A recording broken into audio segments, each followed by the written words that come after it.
إن الحمد لله نحمده ونستعينه ونستغفره ونعوذ بالله من شرور أنفسنا ومن سيئات أعمالنا من يهده الله فلا مضل له ومن يضلله فلا هادي له وأشهد أن لا إله إلا الله وحده لا شريك له وأشهد أن محمدا عبده ورسوله أما بعد فإن خير الحديث كتاب الله وخير الهدي هدي محمد صلى الله عليه وسلم وشر الأمور محدثاتها وكل محدثة بدعة وكل بدعة ضلالة وكل ضلالة في النار فأعوذ بالله السميع العليم من الشيطان الرجيم من همزه ونفخه ونفثه يا أيها الذين آمنوا اتقوا الله حق تقاته ولا تموتن إلا وأنتم مسلمون يا أيها الناس اتقوا ربكم الذي خلقكم من نفس واحدة وخلق منها زوجها وبث منهما رجالا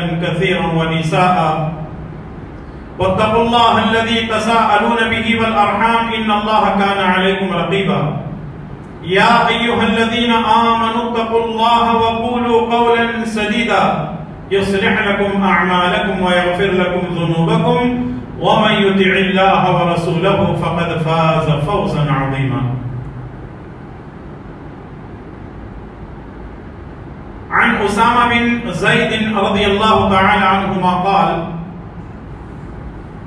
أشرف النبي صلى الله عليه وسلم على قطم من آطام المدينة فقال هل ترون ما أرى قالوا لا قال إني لأرى الفتن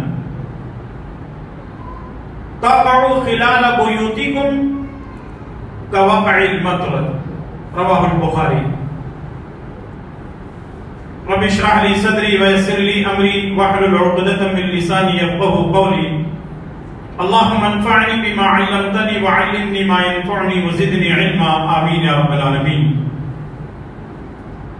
ہر قسم کی تعریف و توصیف بڑائی اور بزرگی اسی اللہ کے لیے لائق و زیبا ہے جو ساری کائنات کا اکیلا خالق مالک اور مدبر ہے۔ سبحان اللہ و بحمدہ سبحان اللہ العظیم۔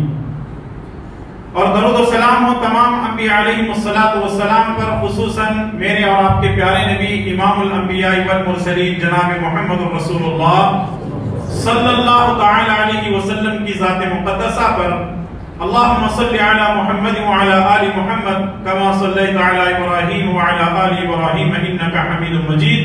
اللہم بارک علی محمد وعلی آل محمد کما بارکت علی ابراہیم وعلی آل ابراہیم انکا حمید مجید۔ حاضرین گرامی قدر، بزرگوں، نوجوان ساتھیوں، پردہ نشی خواتین اسلام،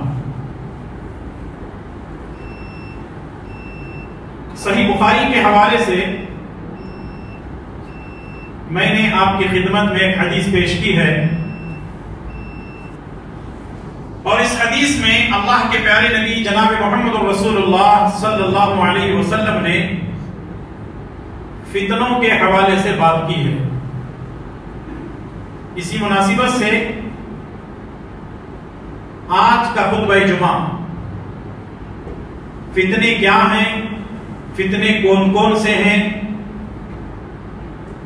فتنوں سے بچنے کی احتیاطی تدابیر کیا ہیں، اور فتنوں سے بچنے کی وہ کون سی دعائیں جو رسول اللہ صلی اللہ علیہ وسلم سے ثابت ہیں، اس مختصر سے وقت میں ان سوالات کے جوابات ڈھونڈنے، سمجھنے، سیکھنے کی ہم کوشش کریں گے۔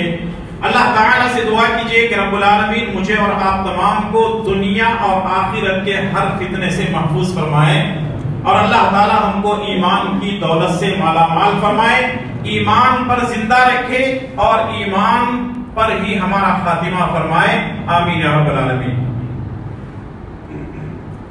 محترم حاضرین و حاضرات، فتنوں کے تعلق سے سب سے پہلے میں دو حدیثیں آپ کی خدمت میں پیش کروں گا۔ پہلی حدیث ہے جو ابھی میں نے خطبہ مسنونہ کے بعد پیش کی ہے، یہ بخاری کے حوالے سے ہے۔ صحیح بخاری حدیث نمبر 7060 7060. راوی حدیث عسامہ بن زید رضی اللہ تعالیٰ عنہما ہے.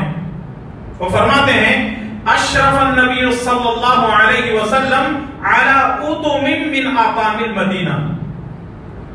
رسول اللہ صلی اللہ علیہ وسلم مدینے کی چٹانوں میں سے ایک چٹان پر کھڑے ہو گئے.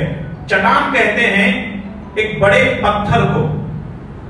رسول اللہ صلی اللہ علیہ وسلم مدینے میں جو بڑے بڑے پتھر تھے ان پتھروں میں سے ایک بڑے سے پتھر کے اوپر, چٹان کے اوپر آپ کھڑے ہو گئے. اور پھر اس کے بعد صحابہ کرام سے پوچھا ہل ترون ما ارا, جو میں دیکھ رہا ہوں کیا تم دیکھ رہے ہو؟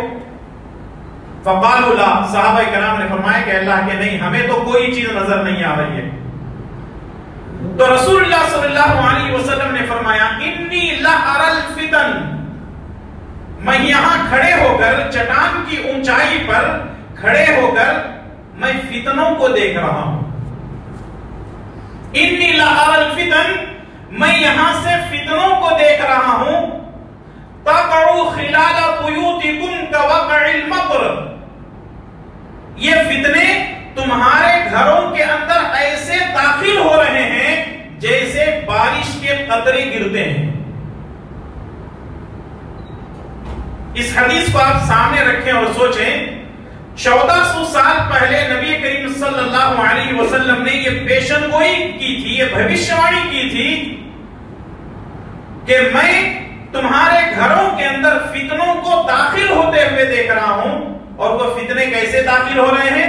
جیسے بارش کے قطرے گرتے ہیں اسی طرح فتنے تمہارے گھروں میں داخل ہو رہے ہیں. اس حدیث کو سامنے رکھتے ہوئے ہم یہ اندازہ لگا سکتے ہیں کہ 1400 سال پہلے رسول اللہ صلی اللہ علیہ وسلم نے جو بات کہی تھی وہ چیز ہم دیکھ رہے ہیں اور ہمارے گھروں میں فتنے داخل ہوتے ہوئے ہم اپنی آنکھوں سے دیکھ رہے ہیں. دوسری حدیث یہ صحیح بخاری اور صحیح مسلم کے حوالے سے ہے. اللہ کے پیارے نبی جناب محمد رسول اللہ صلی اللہ علیہ وسلم نے فرمایا بادروا بالاعمال فتنا كقطع الليل المظلم يصبح الرجل مؤمنا ويمسي كافرا او يمسي كافرا او يمسي مؤمنا ويصبح كافرا يبيع دينه بعرض من الدنيا. لوگوں, فتنوں کے چھا جانے سے پہلے, فتنوں کے چھا جانے سے پہلے, فتنوں میں داخل ہونے سے پہلے نیک عمل کرنے میں جلدی کیا کرو, کیونکہ یہ فتنے ایسے چھا جاتے ہیں جیسے سورج ڈوبنے کے بعد رات آ جاتی ہے, اندھیرا چھا جاتا ہے. اور نتیجہ کیا ہوگا؟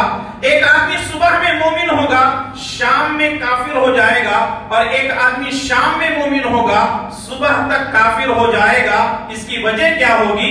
یبیع دینہ بعرض من الدنیا, دنیا کے چند روپے پیسے سکوں اور ٹکوں کے خاطر اپنے دین اور ایمان کو بیچ ڈالے گا. دعا کریں اللہ تعالی ہم سب کی حفاظت فرمائے. فتنوں کے بارے میں رسول اللہ صلی اللہ علیہ وسلم نے 1400 سال پہلے آگاہ کیا تھا, اپنی امت کو بتایا تھا کہ دیکھو تم فتنوں میں مبتلا ہو سکتے ہو. اور اگر اس کی تفصیل میں جانا چاہیں گے تو آپ صحیح بخاری اور صحیح مسلم, سنن ابن ماجہ, کتاب الفتن کو آپ دیکھ لیں. رسول اللہ صلی اللہ علیہ وسلم نے ایک ایک فتنے کے بارے میں اپنی امت کو آگاہ کیا ہے.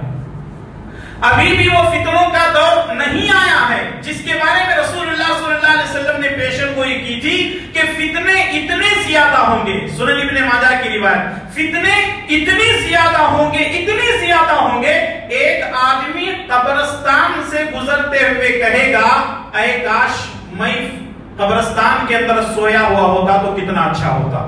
یعنی اگر فتنے پیدا ہونے سے پہلے میں مر گیا ہوتا تو کتنا اچھا ہوتا. یہاں تک کہ رسول اللہ صلی اللہ علیہ وسلم نے فرمایا فتنے اتنے زیادہ ہوں گے, اگر کوئی آدمی اپنے دین اور ایمان کو بچانا چاہتا ہے تو وہ پہاڑوں میں جائے, بکریوں کا دودھ پیے اور پہاڑوں میں سے پتے کھا کر کے اپنی زندگی گزارے لیکن اپنے ایمان کی حفاظت کرے. اللہ اکبر. ذرا سوچیں اور غور کریں, وہ زمانہ ہم نے ابھی دیکھا نہیں ہے. ہر آنے والا دن آج سے بدتر ہوگا, ہر آنے والا دن آج سے برا ہوگا. 2014 میں آج کی جو سینٹرل گورنمنٹ ہے, مرکزی حکومت ہے, اس نے نعرہ دیا تھا اچھے دن آنے والے ہیں, اچھے دن آنے والے ہیں. غیر مسلم تو اپنی جگہ, مسلمان بھی انتظار کر رہے ہیں کہ اچھے دن آنے والے ہیں, لیکن نبی کا فرمان سنیے. مسند احمد کی روایت ہے, رسول اللہ صلی اللہ علیہ وسلم فرماتے ہیں آج کا دن اچھا ہے, کل کا دن آج سے برا ہوگا. تو پھر اچھے دن کہاں سے آئیں گے؟ یاد رکھیے, اچھے دن کوئی حکومت نہیں لا سکتی, اچھے دن کوئی گورنمنٹ نہیں لا سکتی, اچھے دن کوئی مالدار نہیں لا سکتا, اچھے دن کوئی مولوی مفتی نہیں لا سکتا. اچھے دن اگر ہماری زندگی میں آ سکتے ہیں تو رب کی توفیق سے آ سکتے ہیں. تو اس لیے اگر آپ اپنی زندگی میں اچھے دن دیکھنا چاہتے ہیں تو رب سے مانگیے, حکومتوں پر اعتبار نہیں کیجئے, ورنہ حکومتیں تباہ و برباد کر دیتی ہیں اور نسلوں کو ختم کر دیتی ہیں. اللہ ہم سب کی حفاظت فرمائے, آمین. تو بتانے کا مقصد یہ ہے کہ یہ فتنوں کا دور شروع ہو چکا ہے, یہ فتنوں کا دور شروع ہو چکا ہے, اور ایک کے بعد ایک فتنے آتے جا رہے ہیں, اور ہم فتنوں کے اندر داخل بھی ہوتے جا رہے ہیں. لیکن آئیے, فتنے کون کون سے ہیں؟ حالانکہ اگر فتنوں کی ایک لسٹ بنائیں گے بہت سارے فتنے ہیں, تقریباً 4 یا 5 فتنوں کے تعلق سے جو بڑے اہم ہیں آج کے دور میں, اس تعلق سے کچھ باتیں میں آپ کے سامنے پیش کرنا چاہتا ہوں. سب سے بڑا فتنہ, سب سے بڑا فتنہ, اس دنیا کا سب سے بڑا فتنہ کیا ہے؟ اس روئے زمین کا سب سے بڑا فتنہ کیا ہے؟ یہ فتنہ یونیورسل ہے. ہر جگہ آپ جائیں گے تو یہ فتنہ آپ کو ملے گا, اور وہ فتنہ ہے شرک. اس سے بڑا فتنہ دنیا کے اندر کوئی نہیں ہے. لوگ سمجھتے ہیں کہ فلاں کام کرنا, بدکاری کرنا, جھوٹ بولنا, جھوٹی قسم کھانا, غیبت کرنا, چغلخوری کرنا, ماں باپ کی نافرمانی, زنا کاری, فلاں چیزیں فتنہ ہیں. ان تمام فتنوں کے اندر سب سے بڑا جس کو نمبر 1 پہ رکھا جا سکتا ہے, اور وہ یونیورسل ہے, دنیا کے اندر کہیں بھی آپ چلے جائیں یہ فتنہ موجود ہے, اور وہ ہے شرک کا فتنہ. قرآن کریم کے اندر اللہ تعالیٰ نے 2 مقامات پر فرمایا وَالْفِتْنَةُ أَشَدُّ مِنَ الْقَتْلِ, دوسری جگہ فرمایا وَالْفِتْنَةُ أَكْبَرُ مِنَ الْقَتْلِ. اور یہاں فتنے سے مراد کیا ہے؟ یہاں فتنے سے مراد شرک ہی ہے. یہ قتل سے بڑا ہے, قتل سے عظیم ہے کیا؟ فتنہ. اور یہ فتنہ کیا ہے؟ شرک ہے. اس سے بڑی بات اور کیا ہو سکتی ہے کہ اللہ تبارک و تعالی نے قرآن کریم کے اندر بیان فرمایا ان الشرک لظلم عظیم, سب سے بڑا ظلم اگر کوئی ہے تو وہ شرک ہے. اور یاد رکھیے یہ شرک صرف غیر مسلموں میں نہیں ہے, عیسائیوں میں, ہندوؤں میں, یہودیوں میں, بدھسٹوں میں یا دوسرے تیسرے مذاہب کے اندر نہیں ہے, بلکہ یہ شرک مسلمانوں کے اندر بھی موجود ہے. مسلمان بھی شرک کے اندر ملوث ہیں. وَمَا يُؤْمِنُ أَكْثَرُهُمْ بِاللَّهِ إِلَّا وَهُمْ مُشْرِكُونَ, سورہ یوسف کی آیت کہ بہت سارے مسلمان ایسے ہیں, بہت سارے لوگ ایسے ہیں جو ایمان لانے کے باوجود بھی اللہ کی ذات میں شرک کرتے ہیں. اگر آپ سیاست پر پولیٹیکلی اگر آپ کسی سے بات کرتے ہیں تو 1 گھنٹہ نہیں وہ 5 گھنٹے بات کرے گا. اگر آپ کو گورنمنٹ پر بات کرنا ہو تو بات کرے گا, بزنس پر بات کرنا ہو تو بات کرے گا, کورونا وائرس پر بات کرنا ہو تو کرے گا. دنیا کے ہر معاملے پر وہ آپ کی بات سنے گا اور آپ کے بات میں بات ملا کر کے بات کرے گا. لیکن جیسے ہی آپ توحید کی بات کریں گے اور شرک کی بات کریں گے وہ کہے گا نہیں یہ ٹاپک الگ ہے, نکل جاؤ سے. شرک سب سے بڑا فتنہ ہے, اور یہ آدمی ڈائریکٹلی شرک کے اندر فوراً مبتلا نہیں ہوتا. آدمی ڈائریکٹلی شرک نہیں کرتا. سب سے پہلے کیا کرتا ہے؟ دیکھیے, آدمی اسٹیپ پہ اسٹیپ شرک میں جاتا ہے. کیسے؟ وہ سب سے پہلے رسم و رواج کرتا ہے. رسم و رواج مطلب ہمارے گھروں کے اندر بچہ پیدا ہونے پر رسم و رواج کرتے ہیں, منگنی میں رسم و رواج کرتے ہیں, شادی میں رسم و رواج کرتے ہیں, 1 دن پہلے 2 دن پہلے. اور یہ کرتے کرتے آدمی جو ہے رسم و رواج محلے کے اندر, خاندان کے اندر لوگ جو کرتے کرتے پھر اس کے بعد بدعت پر آتے ہیں. آدمی بدعت کرتے کرتے وہ شرک کی سیڑھی کے اوپر اونچائی پر پہنچ جاتا ہے, اپنی دنیا اور آخرت دونوں تباہ برباد کر لیتا ہے. میرے استاد نے ایک بڑی پیاری مثال دی تھی شرک کو سمجھنے کے لیے کہ شیطان کس طریقے سے انسان کو شرک کی طرف لے جاتا ہے. یہ دیوار ہے, یہ دیوار اس کے اندر اینٹ ہے اور اس کے اندر سیمنٹ ہے, اس کے اندر بالو ریتی بھری ہوئی ہے. اگر آپ اپنا ہاتھ ماریں گے ہاتھ ٹوٹ جائے گا, سر ماریں گے سر ٹوٹ جائے گا, اگر آپ اس کو ہتھوڑا ماریں گے تو وہ ہتھوڑا واپس آئے گا. شیطان کرتا کیا ہے؟ اس کو کھکرنا شروع کرتا ہے, اس کو کھرچنا شروع کرتا ہے, دھیرے دھیرے وہ سیمنٹ کو ڈھیلا کرتا ہے. ڈھیلا کرنے کے بعد جب پوری طرح وہ ہر طرف سے سیمنٹ کو نکال دیتا ہے تو اب باقی رہتی ہے کیا؟ اینٹ. دھکا دے دو گر جائے گی. شیطان بھی یہی کام کرتا ہے, دھیرے دھیرے دین کو ہمارے زندگی سے نکالتا ہے, توحید کو ہماری زندگی سے نکالتا ہے, سنتوں کو ہماری زندگی سے نکالتا ہے. جب شریعت کو, کتاب و سنت کو ہماری زندگی سے نکال دیا تو ظاہر سی بات ہے وہاں اس کی جگہ پر کون سی چیز آئے گی؟ شرک آئے گا, بدعتیں آئیں گی, باپ دادا کا دین آئے گا, رسم و رواج آئیں گے, جس کی وجہ سے ہماری دنیا اور آخرت برباد ہو جائے گی. اسی لیے اللہ تعالیٰ نے فرمایا ان اللہ لا یغفر ان یشرک بہ ویغفر ما دون ذلک لمن یشاء. اللہ تعالیٰ ہر گناہ کو معاف کرے گا لیکن شرک کو کبھی معاف نہیں کرے گا. اس لیے میرے بھائی اور دوستو, میری مائیں اور بہنیں, غور کریں کہ یہ شرک اتنی بری چیز ہے, اتنی قبیح چیز ہے, اتنی گندی چیز ہے کہ اس سے بڑا دنیا کے اندر کوئی گناہ ہو ہی نہیں سکتا. یہ سب سے بڑا فتنہ ہے. اس شرک سے بچنا ہر مسلمان کے لیے ضروری ہے اور یہ ہمارے گھروں کے اندر داخل ہوتا جا رہا ہے. اس سے بچنا ہر مسلمان کے لیے ضروری ہے. اس پر بہت لمبی چوڑی بات چیت ہو سکتی ہے لیکن اور بھی 2-4 فتنے ذکر کرنے ہیں, اس لیے میں بات کو یہاں روکنے سے پہلے یہ بات بھی بتا دوں, مسلمان جہاں شرک کے فتنے میں مبتلا ہیں تو وہیں بدعات کے فتنے میں بھی مبتلا ہیں. یہ رجب کا مہینہ ہے, رجب کے مہینے کے اندر کیا کیا نہیں ہوتا, جو کچھ ہوتا ہے وہ ساری چیزیں آپ جانتے ہیں. یاد رکھیے دین اسی کا نام ہے جس کو اللہ تعالیٰ نے قرآن کریم کے اندر اور جس کو پیارے نبی صلی اللہ علیہ وسلم نے احادیث مبارکہ کے اندر بیان کیا ہے. وہی دین ہے. باقی ان چیزوں سے ہٹ کر کے جتنی ساری چیزیں ہیں یا تو وہ شرک ہے یا تو بدعت ہے یا باپ دادا کا طور طریقہ ہے. تو فتنوں میں سب سے پہلے نمبر پر لسٹ میں جو چیز آتی ہے وہ کیا ہے؟ وہ ہے شرک. دوسرا فتنہ ہے دجال کا فتنہ. دوسرا فتنہ ہے دجال کا فتنہ. صحیح بخاری کی روایت ابو ہریرہ رضی اللہ تعالیٰ عنہ فرماتے ہیں کہ ایک مرتبہ رسول اللہ صلی اللہ علیہ وسلم منبر پر کھڑے ہو گئے اور جتنی تعریف اللہ تعالیٰ کی آپ نے کرنی تھی کی, اور اس کے بعد فرمایا لوگوں میں دجال کے فتنے سے ڈرانے کے لیے تمہارے سامنے کھڑا ہوں. میں تم کو دجال کے فتنے سے ڈرانے کے لیے کھڑا ہوں. نوح علیہ السلام نے بھی اپنی قوم کو دجال کے فتنے سے ڈرایا تھا لیکن کسی نبی نے دجال کی نشانی نہیں بتلائی تھی. میں تمہیں بتلاتا ہوں کہ دجال کی نشانی کیا ہے. دجال اس کی علامت, اس کی نشانی یہ ہے انہو اعور وان اللہ لیس بعور.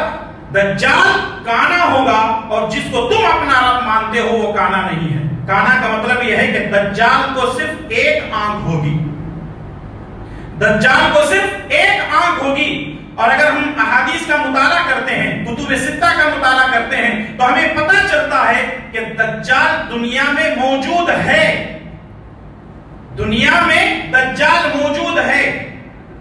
کس جگہ موجود ہے؟ باقاعدہ صحابہ کرام سفر کرتے رہے، ایک جزیرے پر، ایک آئلینڈ پر پہنچے، وہاں ان سے ملاقات ہوئی، وہ پوچھنے لگا کیا محمد آ گئے ہیں صلی اللہ علیہ وسلم؟ تو انہوں نے کہا کہ ہاں وہ آ گئے ہیں۔ کہا اب میرے آنے کا بھی وقت آ گیا ہے، میرے بھی نکلنے کا وقت آ گیا ہے۔ اب وہ کب نکلنے والا ہے؟ قیامت کی 10 بڑی نشانیاں ہیں، ان نشانیوں میں سے ایک دجال بھی ہے، اور وہ آئے گا تو کرے گا کیا؟ کیا کرے گا؟ فتنہ مچائے گا۔ کیسے فتنہ؟ مکہ اور مدینے کو چھوڑ کر پوری دنیا میں گھومے گا،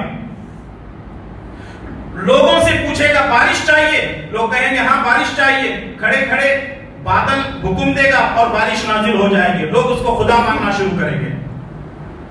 کسی قبرستان سے گزرے گا، تیرے ماں باپ قبرستان میں ہیں کیا؟ ہاں ہیں، زندہ کروں؟ لوگ کہیں گے زندہ کر دو، جیسے ہی وہ زندہ کریں گے لوگ اس کو ولی اللہ ماننے لگیں گے۔ جن کا اللہ کی ذات پر ایمان نہیں ہے اس کو تو اللہ کا ولی کیا خود خدا ہی مان لیں گے۔ یہاں تک کہ اس کے ایک ہاتھ میں جنت ہوگی، اس کے ایک ہاتھ میں دوزخ ہوگی، وہ اصل میں جنت دوزخ ہوگی اور دوزخ اصل میں وہ جنت ہوگی، لوگوں کو گمراہ کرے گا اور فتنوں میں مبتلا کرے گا۔ رسول اللہ صلی اللہ علیہ وسلم نے فرمایا اگر دجال کے فتنے سے بچنا چاہتے ہو تو ہر جمعہ کو سورہ کہف کی تلاوت کرو۔ بعض روایتوں میں یہ بھی ہے کہ جو آدمی سورہ کہف کی پہلی 10 آیتیں یا بعض روایتوں میں آخری 10 آیتیں یا بعض روایتوں میں پورے سورہ کہف کی تلاوت کرے یا یاد کر لیتا ہے یا ہمیشہ اس کی تلاوت کرتا ہے تو اللہ تعالیٰ اس آدمی کو دجال کے فتنے سے بچا لیتا ہے، محفوظ کرتا ہے۔ بخاری کی روایت اما عائشہ صدیقہ رضی اللہ تعالیٰ عنہ فرماتی ہیں کہ رسول اللہ صلی اللہ علیہ وسلم سلام پھیرنے سے پہلے یہ دعا بھی کیا کرتے تھے، اللہم انی اعوذ بک من عذاب القبر، اللہم انی اعوذ بک من عذاب القبر واعوذ بک من فتنة المسیح الدجال واعوذ بک من فتنة المحیا وفتنة الممات، اللہم انی اعوذ بک من المأثم والمغرم۔ جب رسول اللہ صلی اللہ علیہ وسلم حالت نماز میں سلام پھیرنے سے پہلے دجال کے فتنے سے پناہ مانگتے تھے، آپ نے اپنی امت کو تاکید کی ہے کہ آپ بھی اپنی نمازوں میں اس کا اہتمام کرو۔ اگر آپ کو دعا یاد ہے اپنی دعاؤں میں بھی پڑھتے رہیں، سلام پھیرنے سے پہلے بھی پڑھیں اور ہمیشہ اس دعا کا اہتمام کریں تاکہ دجال جب آئے گا تو اللہ تعالیٰ ہمیں اس کے فتنے سے محفوظ رکھ سکے۔ تو دنیا کا یہ دوسرا فتنہ ہے دجال کا فتنہ۔ تیسرا فتنہ کیا ہے؟ تیسرا فتنہ آج بہت زور پکڑتا جا رہا ہے، لوگ اس کی طرف زیادہ جا رہے ہیں۔ وہ فتنہ کیا ہے؟ وہ ہے انکار حدیث کا فتنہ۔ انکار حدیث کا فتنہ یعنی حدیثوں کو انکار کرنے کا، حدیثوں کو نہ ماننے کا فتنہ۔ جو لوگ اماموں کو مانتے ہیں، جو لوگ کسی مسلک پر عمل کرتے ہیں، جو لوگ کسی مولوی کی جماعت میں ہیں، جو لوگ باباؤں اور بڑے بڑے لوگوں کے پیچھے ولیوں کے نام پر جڑے ہوئے ہیں، وہ لوگ سیدھے سے رسول اللہ صلی اللہ علیہ وسلم کی حدیثوں کا انکار کرتے جا رہے ہیں۔ سنن ترمذی حدیث نمبر 1664، اللہ کے پیارے نبی جناب محمد رسول اللہ صلی اللہ علیہ وسلم فرماتے ہیں کہ میری امت پر ایک ایسا وقت بھی آئے گا کہ کچھ لوگ تکیے پر ٹیک لگا کر بیٹھیں گے اور کہیں گے جو قرآن میں حلال ہے وہی ہمارے لیے حلال ہے، جو قرآن میں حرام ہے وہی ہمارے لیے حرام ہے۔ رسول اللہ صلی اللہ علیہ وسلم نے فرمایا کہ جس چیز کو قرآن نے حلال کیا ہے یا حرام کیا ہے، اگر میں کہہ دوں کہ یہ حرام ہے وہ بھی حرام ہی ہے۔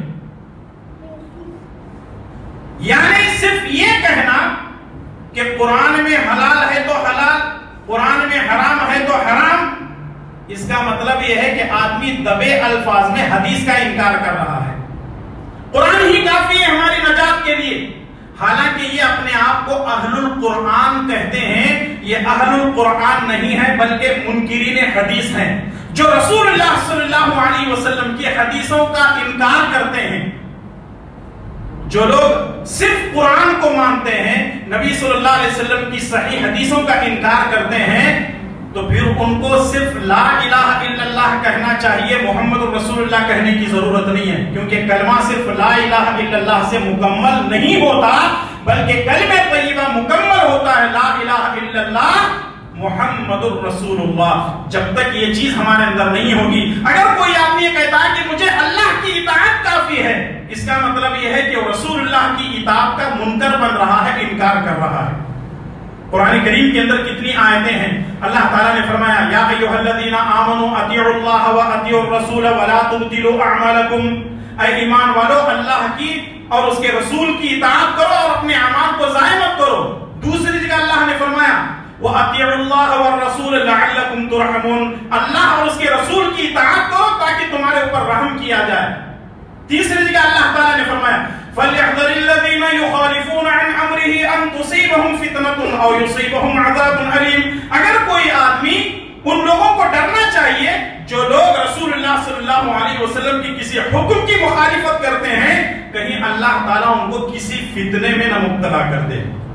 رسول کی کسی بات کا انکار کرنے کی وجہ سے، کسی حکم، کسی سنت کے انکار کرنے کی وجہ سے اللہ تعالیٰ ان کو کسی فتنے میں مبتلا کر سکتا ہے، اور یصیبہم عذاب علیم، یا پھر دردناک عذاب میں اللہ تعالیٰ ایسے لوگوں کو مبتلا کر سکتا ہے۔ تو جو لوگ اللہ اور اس کے رسول اللہ صلی اللہ علیہ وسلم کی حدیثوں کا انکار کرتے ہیں، ان لوگوں کو ڈرنا چاہیے کہ کہیں اللہ تعالیٰ ان کو کسی دردناک عذاب میں نہ مبتلا کر دے۔ چوتھے مقام پر اللہ نے فرمایا فَإِن تَنَازَعْتُمْ فِي شَيْءٍ فَرُدُّوهُ إِلَى اللَّهِ وَالرَّسُولِ، اگر تمہارے درمیان کوئی جھگڑا ہو جائے، کوئی نزاع ہو جائے، کوئی چاہے جھگڑا بن جائے، تو اپنے تمام مسائل کو اللہ اور اس کے رسول کی طرف لے جاؤ۔ ایک مسلمان کے لیے ضروری ہے جب رسول اللہ صلی اللہ علیہ وسلم کی صحیح حدیث، رسول اللہ صلی اللہ علیہ وسلم کی کوئی سنت صحیح طریقے سے احادیث کی شکل میں آ جائے، وہ اپنے اماموں کی باتوں کو چھوڑ دے، اماموں کو مانے، اماموں کی باتوں کو چھوڑ دے نبی کے مقابلے میں، کیونکہ ہم نے کلمہ نبی کا پڑھا ہے، کسی امام کا ہم نے کلمہ نہیں پڑھا ہے۔ تو یہ مسلمان کے لیے ضروری ہے کہ وہ نبی کی سنت پر عمل کرے، امام کے قول کو چھوڑ دے، چاہے وہ اپنے وقت کا امام ہو، چاہے وقت کا بڑا علامہ ہو، مولوی ہو، بابا ہو، یا کتنا بڑا عالم کیوں نہ ہو، اللہ اور اس کے رسول صلی اللہ علیہ وسلم کے مقابلے میں کسی کی نہیں چلتی۔ انٹرنیٹ پر بہت سارے کچھ ایسے علماء تو وہ نہیں ہیں، جاہل قسم کے لوگ 10 بائی 10 کے ایک کمرے میں بیٹھے ہوئے ہیں اور بیٹھ کر کے لوگوں کو گمراہ کر رہے ہیں، یہ حدیث ایسی ہے، یہ صحیح نہیں ہے، یہ قول ایسا ہے، یہ صحیح نہیں ہے۔ ہمارے نوجوان ان کی ویڈیوز دیکھ کر کے گمراہ ہو رہے ہیں۔ ابن تیمیہ رحمۃ اللہ علیہ، بلکہ ابن قیم رحمۃ اللہ علیہ نے بڑی پیاری بات کہی تھی، کہا تھا کہ فتنوں کے دور میں ہمیشہ اپنا تعلق علماء سے رکھو۔ ابن قیم رحمۃ اللہ علیہ کا یہ قول ہمیشہ یاد رکھیے۔ ابن قیم رحمۃ اللہ علیہ فرماتے ہیں فتنوں کے دور میں ہمیشہ علماء سے اپنا تعلق رکھو۔ کیوں؟ جب فتنہ پیدا ہوتا ہے تو عالم سب سے پہلے سمجھتا ہے، اور جب فتنہ ختم ہونے لگتا ہے تب پبلک کو سمجھ میں آتا ارے یہ تو فتنہ ہے، آدمی لاسٹ میں کہتا ہے، پہلے نہیں مانتا مولوی کی بات۔ تو جب ہم اہل علم کے ساتھ، علماء کے ساتھ جڑے رہیں گے تو پہلے ہی پتا چل جائے گا کہ یہ فتنہ آ چکا ہے، اس فتنے سے اپنے دامن کو بچا لینا ہے۔ تو آج انکار حدیث کا فتنہ بڑھتا جا رہا ہے، دعا کیجئے کہ اللہ تعالی ہم سب کی حفاظت فرمائے، آمین۔ چوتھا فتنہ بھی بڑا عجیب ہے۔ چوتھا فتنہ ہے عورت۔ چوتھا فتنہ ہے عورت۔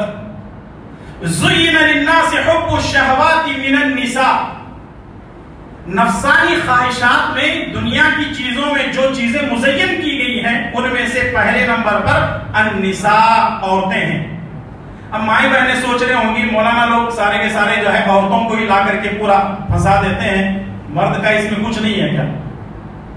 مولویوں کو عورتوں سے کوئی دشمنی نہیں ہے، کیونکہ میری ماں بھی عورت ہی ہے، میری بیوی بھی عورت ہی ہے، میری بیٹی اور بہن بھی عورت ہی ہے۔ وہ عورت جو دنیا والوں کے لیے فتنہ بنی ہوئی ہے، وہ عورتیں بھی تھیں خدیجہ رضی اللہ تعالیٰ عنہ، جن کو اللہ تعالیٰ سلام بھیجتا ہے جبرائیل کے ذریعے سے۔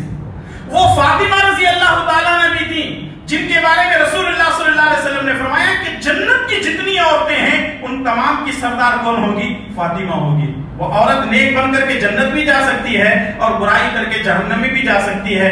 لیکن آج کے دور میں عورت فتنہ کس لیے بنی ہے؟ اس کی بنیادی وجہ کیا ہے؟ آپ دیکھ لیں، جیسے ہی موبائل کھولیں گے آپ تصویریں کس کی آئیں گی؟ عورتوں کی. فیس بک پر آ جائیں، وہاں پر عورتیں آپ کو ایڈورٹائزمنٹ کے نام پر یا ویڈیوز کے نام پر ان کے آئیں گی. انسٹاگرام پہ آپ چلے جائیں، ٹیلی گرام میں آپ چلے گئے، جتنا سوشل میڈیا، یہاں تک کہ آپ ٹی وی بھی کھولیں تو عورت آئے گی. برہنہ آدھا لباس اس کا ہے، آدھا غائب ہے. یعنی آپ یوں کہہ سکتے ہیں کہ ان کا 90% پورا ڈریس غائب ہے، 10% ان کے جسم کے اوپر لباس ہے، ڈریس ہے، باقی سب غائب ہے. یہ فتنہ ہے، عورت فتنہ بنی ہوئی ہے. اور یہ ایسا فتنہ ہے کہ آج سے 1400 سال پہلے اللہ کے نبی صلی اللہ علیہ وسلم نے اس فتنے کے تعلق سے ہم کو آگاہ کیا ہے. صحیح بخاری اور صحیح مسلم کی روایت، رسول اللہ صلی اللہ علیہ وسلم فرماتے ہیں ما ترکت بعدی فتنة اضر علی الرجال من النساء، کہ میرے اس دنیا سے چلے جانے کے بعد مردوں کے لیے سب سے بڑا فتنہ عورت ہے. نبی صلی اللہ علیہ وسلم 1400 سال پہلے بتا کے گئے کہ میرے اس دنیا سے چلے جانے کے بعد میں جو فتنہ مردوں کے لیے چھوڑ کے جا رہا ہوں وہ کیا ہے؟ فتنہ، یہ عورت ہے. اور ہم دیکھ رہے ہیں کہ عورت آج فتنہ بنی ہوئی ہے. اسی طریقے سے صحیح مسلم کی ایک اور روایت، رسول اللہ صلی اللہ علیہ وسلم نے فرمایا فاتقوا الدنیا واتقوا النساء، فاتقوا الدنیا واتقوا النساء فإن فتنة بنی اسرائیل کانت فی النساء. لوگوں دنیا کے فتنے سے اور عورت کے فتنے سے اپنے آپ کو بچاؤ. نبی صلی اللہ علیہ وسلم نے اپنی امت کو آگاہ کیا اور کہا کہ لوگوں دنیا کے فتنے سے، عورت کے فتنے سے اپنے آپ کو بچاؤ، کیونکہ بنی اسرائیل کا، یہودیوں کا سب سے بڑا جو فتنہ، سب سے پہلا جو فتنہ تھا وہ عورت تھی. اور اسی عورت کے فتنے کی وجہ سے بنی اسرائیل ہلاک و برباد ہو گئے. اور آج ہمارے اندر یہ فتنہ موجود ہے جس کی وجہ سے ہم ہلاک و برباد ہو رہے ہیں. ضرورت اس بات کی ہے کہ عورت کے فتنے سے اپنے آپ کو بچایا جائے. عورت کو چاہیے گھر کی چہار دیواری میں رہے، اللہ کی عبادت کرے، اللہ کے احکامات پر عمل کرے، پیارے نبی جناب محمد رسول اللہ صلی اللہ علیہ وسلم کی سنتوں پر اپنی زندگی گزارے، ورنہ اس کی دنیا اور آخرت دونوں تباہ برباد ہو سکتے ہیں. 4 فتنے ہو گئے. آئیے 5واں اور آخری فتنہ میں بیان کرنے جا رہا ہوں. یہ فتنہ بولتے ہوئے بھی ڈر لگتا ہے کہیں لوگ اپنے اوپر نہ لے لیں، کیونکہ کبھی کبھی کیا ہے، لوگ کسی بات کو پرسنل لے لیتے ہیں. مولانا مجھے نشانہ بنا کر کے بول کے گئے ہیں. بھئی ہم لوگ جو بات کہتے ہیں یہاں پہ کسی خاص آدمی کو ٹارچر کرنا مقصد نہیں ہوتا ہے. اللہ اور اس کے رسول کی باتوں کو آپ کے سامنے پیش کرنا یہ ہماری ذمہ داری ہے. قُلِ الْحَقُّ وَلَوْ كَانَ مُرًّا، حق بات کہو اگرچہ وہ کڑوی کیوں نہ ہو، ہم لوگ پیش کرتے ہیں. آپ اس کو پرسنل لیں. اگر آپ اس کے اندر مبتلا ہیں، اگر آپ اس کے اندر گئے ہوئے ہیں تو وہاں سے اللہ کے واسطے نکل جائیے. اگر آپ وہاں نہیں ہیں، آپ وہ غلط کام نہیں کر رہے ہیں، اللہ کا شکر ادا کیجیے. پوری ذمہ داری کے ساتھ پوری حدیث میں آپ کے سامنے پیش کرنے جا رہا ہوں. ایک حدیث پیش کر دیتا ہوں، بات انشاءاللہ تعالی واضح ہو جائے گی. صحیح بخاری کی روایت، رسول اللہ صلی اللہ علیہ وسلم نے فرمایا کہ میری امت پر ایک وقت ایسا آئے گا، میری امت پر ایک وقت ایسا آئے گا، ان قریب لوگ انکم ستحرسون علی الامارہ، انکم ستحرسون علی الامارہ وستکون ندامتا یوم القیامہ فنعم المرضعۃ وبئست الفاطمہ. رسول اللہ صلی اللہ علیہ وسلم نے فرمایا تم ان قریب عہدے اور منصب کے پیچھے بھاگو گے. عہدہ اور منصب کس کو بولتے ہیں؟ ہماری زبان میں کہتے ہیں کرسی. اب یہ کرسی سیاست کی کرسی نہیں ہے، پولیٹیکلی نہیں ہے. ہمارے جتنے مسلمانوں کی تنظیمیں ہیں، چاہے مسجد ہو، مدرسہ ہو، انجمن ہو, ادارہ ہو یا کوئی بھی کالج ہو, مسلمانوں کی جتنی پراپرٹیز ہیں اس کے اوپر جو کرسی کا چکر چلا ہوا ہے, میں بڑا میں بڑا میں بڑا میں بڑا, اس کے پیچھے جو لوگ پڑے ہوئے ہیں, رسول اللہ صلی اللہ علیہ وسلم نے فرمایا انکم ستحرسون علی الامارہ, انقریب تم لوگ عمارت کے پیچھے, عہدے کے پیچھے, کرسیوں کے پیچھے بھاگو گے, وَسَتَكُونُ نَدَامَةً يَوْمَ الْقِيَامَةِ, اور یہی چیز قیامت کے دن تمہارے لیے شرمندگی کا باعث بنے گی. اے کاش میں نماز پڑھا ہوتا, روزہ رکھ لیا ہوتا, حج کر لیا ہوتا, عبادت کر لیا ہوتا تو اچھا ہوتا, یہ ذمہ داری میں نہیں جاتا تو اچھا ہوتا تھا. یہ کب افسوس کرے گا؟ قیامت کے دن افسوس کرے گا, ارے میں نہیں جاتا تو اچھا ہوتا. لیکن آج کچھ لوگ, اور میں نے کبھی دیکھا بھی ہے, یہ میرا تجربہ بھی ہے, وہ یہ ہے کہ جب دو ذمہ دار آپس میں جھگڑا کرتے ہیں, جب دو ذمہ دار آپس میں جھگڑا کرتے ہیں تو تیسرا کھڑے ہو کر کے ہنستے رہتا ہے. وہ کیوں ہنستا معلوم ہے؟ یہ دونوں آدمی جھگڑا کر کے ایک آدمی نکل جائے گا تو اس کے پوسٹ پہ میں آ جاؤں گا. وہ اس لیے ہنستا ہے, نکل جائے گا تو بہتر ہے, میں اس کی جگہ پہ آ جاؤں. آج ایسا ماحول چل رہا ہے. یہ پہلے جو منصب ہے, یہ عمارت ہے, کہاں ہوتی تھی؟ ایک اسٹیٹ کا بڑا, ایک ملک کا بڑا, وہاں بنا دیتے ہیں. آج ہم لوگ مسجدوں مدرسوں میں لڑکے مر رہے ہیں, ہمارے اندر کوئی اتفاق نہیں ہے. ہزاروں خداؤں کو ماننے والے اتفاق کر رہے ہیں, ہزاروں خداؤں کو نہیں, لاکھوں اور کروڑوں کو خداؤں کو ماننے والے, ان کے اندر یونٹی ہے. ایک اللہ کو ماننے والوں کے پاس یونٹی نہیں ہے. ہم دوسروں پہ اعتراض کرتے ہیں نا, وہ ایسا ہے, فلاں ایسا. میرے بھائی اور دوستو, ہمیشہ ایک مثال دی جاتی ہے, کیا ہے؟ سمجھنے کے لیے, بچوں کو سمجھانے والی بات میں بڑوں کو سمجھا رہا ہوں تاکہ آپ سمجھ سکیں تھوڑا سا. ہم لوگ کہتے ہیں نا, فلاں آدمی ایسا ہے, تو ایسا ہے, تو ایسا ہے, تو ایسا ہے. ہم ایک انگلی دوسرے کی طرف بتا رہے ہیں, لیکن یہ تین انگلیاں میری طرف اشارہ کر رہی ہیں. تو دوسروں کی طرف تو کہہ رہا ہے کہ تو ایسا ہے, یہ تین انگلیاں میری طرف کر رہے ہیں, تو کیسا ہے؟ پہلے تو اپنے آپ کو دیکھ. ہم دوسروں پہ اعتراض بہت کرتے ہیں, فلاں نماز نہیں پڑھتا, فلاں روزہ نہیں رکھتا, فلاں وہ نہیں کرتا, یہ نہیں کرتا. بھئی آپ کی قبر میں دوسرا نہیں آئے گا, نہ آپ دوسرے کی قبر میں جائیں گے. میرا حساب و کتاب مجھے دینا ہے, آپ کا حساب و کتاب آپ کو دینا ہے. کیوں ہم دوسروں کے بارے میں, جیسے کہتے ہیں نا, ہمارے یہاں ایک جملہ بہت مشہور ہے دکنی زبان میں, وہ یہ ہے, کیوں قاضی صاحب دبلے ہو رہے ہیں؟ کہتے ہیں گاؤں کی فکر لگی ہوئی. اپنی فکر نہیں ہے قاضی صاحب کو, کس کی فکر کر رہے ہیں؟ گاؤں کی فکر کر رہے ہیں. گاؤں کی فکر کرنا چھوڑ دیں, آپ اپنی فکر کریں, کیونکہ مجھے اپنی قبر میں اکیلا جانا ہے. اور یاد رکھیے, فرشتے یہ نہیں پوچھیں گے کون سے مسجد کے پریزیڈنٹ تھے, کون سے کالج کے سیکریٹری تھے, اور کون سے انجمن کے ٹریزرر تھے. فرشتے یہ نہیں پوچھیں گے, پوچھیں گے من ربک, ما دینک, من نبیک. سوال کا جواب تو سو جاؤ آرام سے. اگر جواب نہیں دیتے تو پٹائی, دھلائی, صفائی وہاں سے شروع. میرے بھائی اور دوستو, کہنے کو تو یہ باتیں مذاق ہم کو لگتی ہیں, ذرا سوچیں اور غور کریں. ایک آدمی آج زمین کے اوپر چل رہا ہے, اتنا عقل ہے, اتنی دولت کا گھمنڈ ہے, اتنا نشہ ہے اس کو سیاست کا, قبر میں جاتا ہے تو اس کی کوئی حیثیت نہیں ہے. آخر ہم قبر کی زندگی کے بارے میں کیوں نہیں فکر کرتے, آخرت کے بارے میں کیوں نہیں فکر کرتے؟ اور یاد رکھیے, اور جس نے کہا انا, اس کے کھاتے میں فنا لکھا ہوا ہے پکا, انا ربکم الاعلی. کس نے کہا تھا؟ فرعون. حامان نے کہا تھا, شداد نے کہا تھا, نمرود نے کہا تھا. ان کے پاس کیا نہیں تھا, اللہ نے جب ان کو ہلا کو برباد کیا تو اللہ کیا ہم کو چھوڑ دے گا؟ میرے بھائی اور دوستو, یہ عہدے, یہ کرسی, یہ سیاست, یہ فلاں چیزیں چھوڑ دیجئے. اللہ کے گھروں کو اللہ کا گھر رکھیے. وَأَنَّ الْمَسَاجِدَ لِلَّهِ وَأَنَّ الْمَسَاجِدَ لِلَّهِ فَلَا تَدْعُوا مع اللہ احدا. اس لیے یہ پانچواں فتنہ بہت زور پکڑتا جا رہا ہے. ہر کوئی عہدے پہ آ کر کرسی چھیننے میں لگا ہوا ہے. ایسے حالت میں ان فتنوں سے بچیے. اور یہ ایسا فتنہ ہے جو ہمارے دین کو, ایمان کو, نمازوں کو, روزوں کو, حج کو, زکات کو, صدقہ کو, خیرات کو, ایمان کو, تقوی کو, پرہیزگاری کو, ہماری زکات کو, ہر چیز کو کھا کر کے جا رہا ہے. تو ایسے فتنے سے بچنا ہر مسلمان کے لیے ضروری ہے. یہ 5 فتنے تھے جو میں نے آپ کے سامنے رکھے ہیں.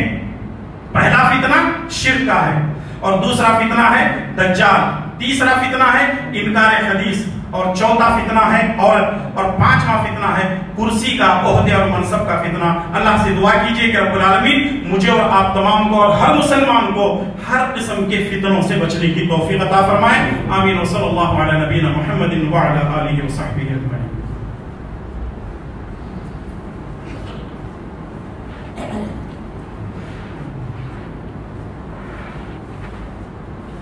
الحمد للہ رب العالمین والصلاة والسلام علی اشرف الانبیاء والمرسلین، اشہد ان لا الہ الا اللہ وحدہ لا شریک لہ واشہد ان محمدا عبدہ ورسولہ۔ حاضرین و حاضرات، فتنے کون کون سے ہیں؟ 5 فتنے آپ کی خدمت میں گنوائے گئے ہیں، حالانکہ اس کی ایک لمبی لسٹ ہے، کبھی اللہ نے توفیق دی تو پیش کریں گے۔ ان فتنوں سے کیسے بچا جا سکتا ہے؟ فتنوں سے بچنے کے لیے کیا تدبیریں ہیں؟ صرف میں گنوا دیتا ہوں، وقت نہیں۔ پہلی چیز یہ ہے، قرآن و سنت پر اپنی زندگی گزاری ہے، کتاب و سنت پر اپنی زندگی گزاری ہے۔ فتنوں سے بچنے کا بہترین طریقہ یہی ہے، وَاعْتَصِمُوا بِحَبْلِ اللَّهِ جَمِيعًا وَلَا تَفَرَّقُوا۔ فتنوں سے بچنے کے لیے بہترین طریقہ کتاب اللہ اور سنت رسول اللہ صلی اللہ علیہ وسلم کے پر جو ہے اپنی زندگی گزاریں۔ دوسری چیز یہ ہے، امیر کی اطاعت کیجیے۔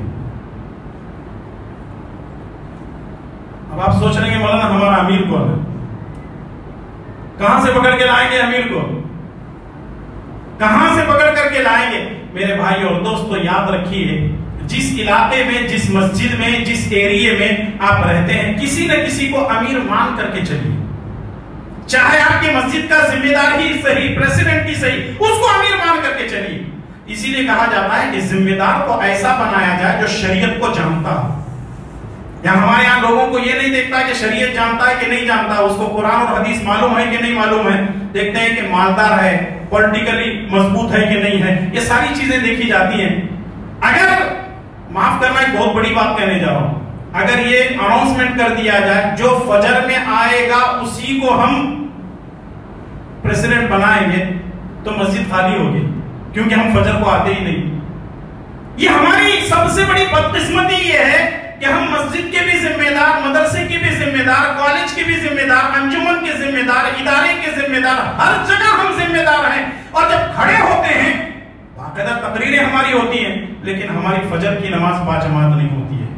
میرے بھائی اور دوستو، یہ اللہ تعالیٰ کی توفیق جس کو ملتی ہے وہی فجر کا پابند بنتا ہے۔ تیسری چیز یہ ہے، ایک تو قرآن اور حدیث کے مطابق ہم کو زندگی گزارنی ہے، دوسرے امیر کی اطاعت کرنی ہے، اور تیسری چیز یہ ہے کہ ہمیشہ ہم کو دعائیں کرتے رہنا ہے۔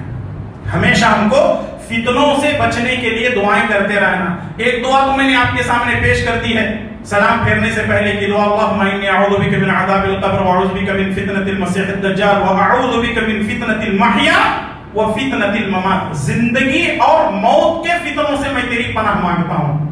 اللہم انی اعوذ بک من المأثم والمغرم، یہ بھی دعا ہے۔ بخاری کی ایک اور روایت ہے، رسول اللہ صلی اللہ علیہ وسلم نے فرمایا، تعوذوا باللہ من الفتن ما ظہر منها وما بطن۔